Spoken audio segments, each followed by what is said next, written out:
We have a facility here where a lot of fun goes down with throwing axes. We have two competitors throwing on one set of lanes right here. So you'll see beside me there's two targets. So those two are throwing against each other in a match. One match consists of 3 games. Each game is 5 throws. So you have 5 throws on one side, you switch sides, 5 throws, switch back, 5 throws. Best 2 out of 3 wins. Inside the target there, you'll see the black is 5, that's a bullseye.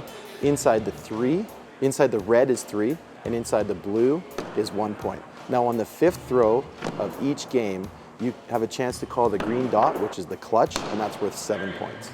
We actually started throwing in my backyard in downtown Toronto, and that's what BATTLE stands for, Biz Backyard Axe Throwing League.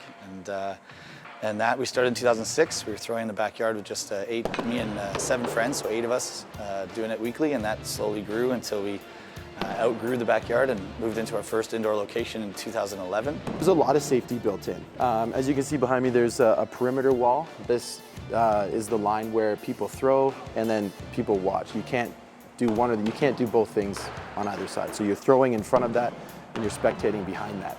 We have fencing along the sides, which keeps folks safe. We've got the rubber mats at the top, so if people throw over the target, that dampens the axe, and it just basically makes it drop straight down. And there's always a coach in with people throwing, so nobody's ever throwing unattended.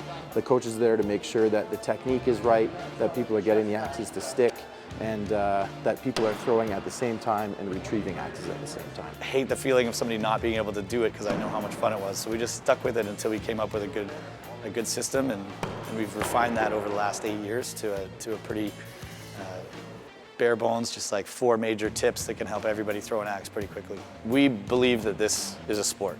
And we want to make it a sport, and we're focused that way. So, our basic rules are very obvious for an event, but when you get into league, as more things come up and people get better, you see different situations where things happen that you may have never have expected.